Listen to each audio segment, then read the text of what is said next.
Vancouver Canucks, Buffalo Sabres mock trade thrown out there by Elliotte Friedman on 32 Thoughts. So, Riley, I thought we'd just jump right into it. Sabres perspective from yourself. And I followed the Canucks closely over the years and definitely just by default follow the Sabres being in the Atlantic Division. But I want to get your thoughts right away, just for context and for everyone watching. I think when you and I have talked and all the JT Miller stuff happening in Vancouver, like I thought Buffalo and Vancouver like weeks ago could be actually a really good trade partner. I thought not knowing what's happening behind the scenes with JT Miller and not going to make any assumptions, but I thought maybe there's a package similar to what's been put out there by Elliotte Friedman, including Dylan Cozens for maybe a JT Miller. But now it seems like the Elias Pettersson stuff's coming up out of nowhere once again. The only devil's advocate I'll say against that out of nowhere is Rick Tocchet has made a couple comments recently that everything he describes is like not Elias Pettersson-esque.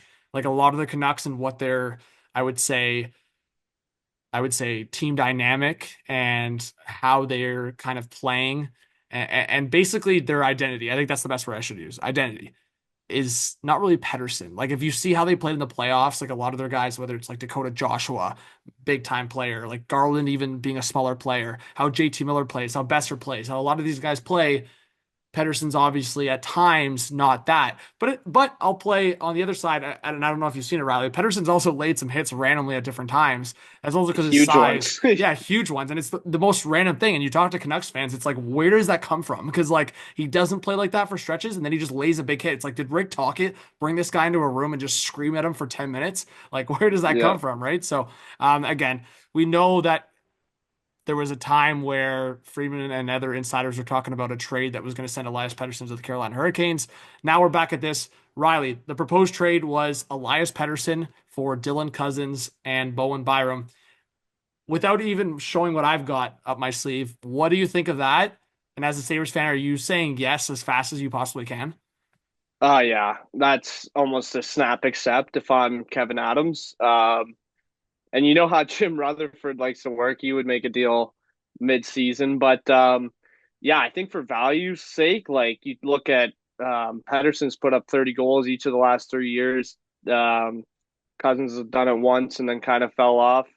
Like I said last time we talked, I think Dylan Cousins needs a change of scenery, and I think he'll be a good player. And like you were talking about with the Canucks identity, I think Dylan Cousins fits really well within that identity. The issue is like fans in Buffalo want to see that identity in Buffalo. So do we need another Elias Pettersson type? That's kind of why I like the idea of JT Miller more than Pettersson. But no, that's exact like when we talked last, like we can't trade for prospects when getting rid of Dylan Cousins. We need to trade up.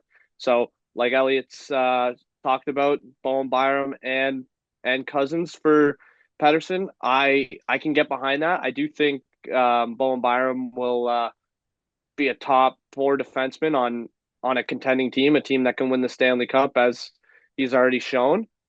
Um, but yeah, I like that trade for value. I think it makes sense from a salary perspective. Bowen Byram's due for a big contract. Um, Pagula is kind of getting cheap, and even this year, I think Pettersson's making around 11. Cousins is at 7, and Byram's at 3.9. So pretty much a wash. I it's an perfect deal for Buffalo any way you look at it. Especially like Ryan Johnson can just flip right into Byram's role. And Owen Power, you got Owen Power. So yeah, I like it. So I'm going to show you a lineup, and again, that's the review right now, right? I've talked in the last basically today. I've reached out to people, including yourself, on Sabres land and Canucks land, and then also just going through X. For the majority, I would say of people I've talked to on the Sabres land, it's a yes. For a majority of people I talked to on the Canucks land, it's a no. So Mm-hmm. knowing how some fan bases operate and know how just us fans operate, I put a trade together. I'm going to show you the lineup first, what Pettersson looks like for the people that want to get more of a physical image of what the line can look like. And then I'll show you the trade and I want your reaction. Zucker, Tage Thompson, Paterka. I think that's the top line right now. Correct me if I'm wrong, or at least what they've been running. Um, Tuck and Thompson are always together, but Yeah, it Tuck would and be Thompson are usually together, but I know they've been Paterka's been up jumbling there. them. They've been jumbling Yeah, them. Like, yeah. So I'm fine with that, whatever. maybe more balance. Like we talked about Pettersson being that kind of player. Maybe Tuck and Benson, guys that can get Get the dirty into the puck back. corners, right? Get the puck to Yeah. Pettersson. That was my mindset in doing that, and Zucker kind of doing that for those guys as well. So yeah, top six: Zucker, Tage, JJ Peterka. Second line: Benson, Pettersson, Tuck. Third line: Hoglander. So again, you're already getting a sneak peek of what else I'm adding into this trade. Hoglander, McLeod, and Greenway as a third line. Then the fourth line basically stays the same. Either Krebs or Coolidge in there. And then defense. Defense definitely takes a hit. But I think this is where the perspective is you have to make a decision if you're either trading Samuelson or you're hoping for him to bounce back. You're giving Ryan Johnson more of a shot because that could be a Yeah. scenario where you change this where I easily could do this where I put Ryan Johnson here, slide him maybe next to Dalian or Power, and then you got maybe a bottom pair of like Samuelson and Vincent Desharnais. Again, another sneak peek of who I have in this trade. Okay, well now I'm going to show you the trade. You got to be honest. I see Jack Quinn in there. You just So threw him in there. yeah, I threw him in there because honestly, man, I'm telling you right now, I think I Canucks didn't even see the fans' first round perspective. pick. Canucks, Holy. exactly, man. Canucks, and maybe the first round pick has some protection around it, but honestly, I think as much as what Friedman said, and maybe that happens, I think this is actually as crazy as it sounds. I think this is more realistic, and Sabres fans might rip me a new one, but I want you, hey, rip me a new one, Riley. I just think Pettersson at the top of his game is a top 10 center in the league, and those don't come by easy. All of a sudden, you have Tage and No. Pettersson as a 1-2 punch. The cap matches up completely here. And Yoki Haru has 1 year left. The Sabres shouldn't have an issue retaining there. The Jack Quinn and the first round pick are the tough parts here. But you know what? What did we just talk about in the last pod and recording? Sometimes the most bold decisions ever are the most beneficial long term. All of a sudden, you get Pettersson. You can't have all these guys. This is my argument to Sabres fans. You can't have Coolidge. You can't have Jack Quinn. You can't have Benson. You can't have Peterka. You can't have all these guys in the top six. It's just not going to work. Oh, You I can't agree. you can't mix all these guys. So if it's not okay, if it's not Jack Quinn in this trade, it's Coolidge. I just like Coolidge's long-term outlook for the Sabres better because I think he could play that third line style more than Jack Quinn. If Jack Quinn's not in the top six and on the number one power play, what's his use?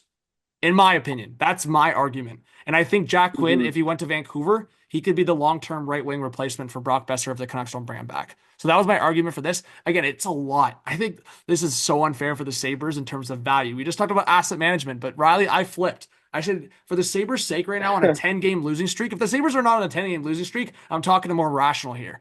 But for the fact that you are talking about a 10-game losing streak, the Sabres clearly need to do something bold and drastic. I think it's time to do something crazy like this. And if it gets Elias Pettersson out of Vancouver, I mean, Canucks fans have to be happy with this return.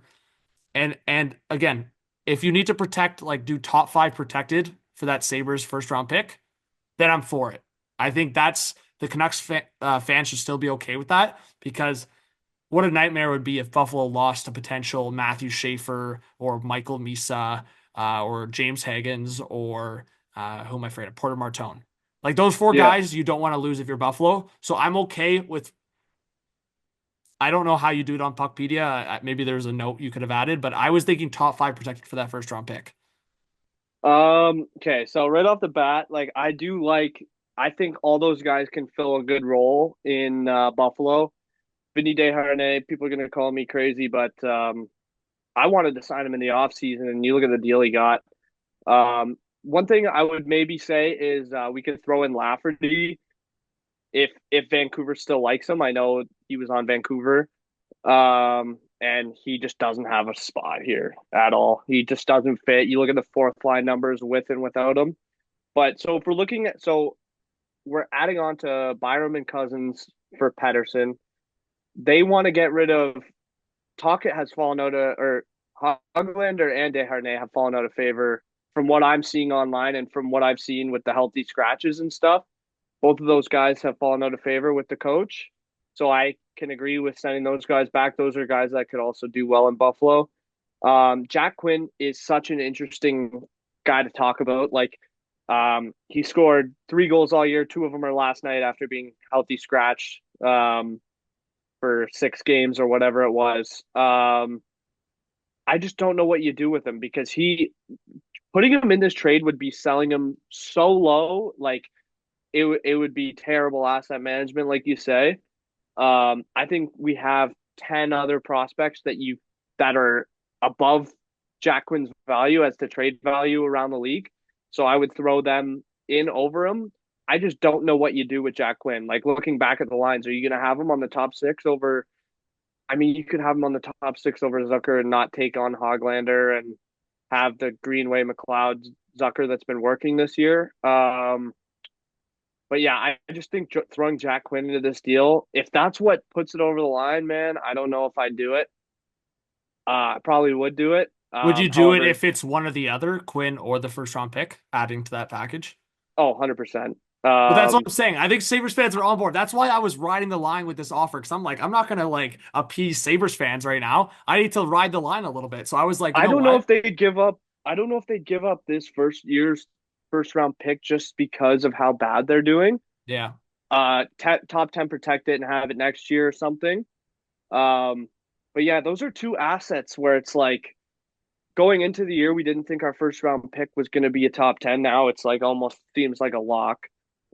Jack Quinn, you thought he was going to be a 25 goal scorer, and he's kind of struggled big time. Maybe you got to send him off because he's not working here and he needs to change the scenery too. But I think trading him would be selling him very, very low.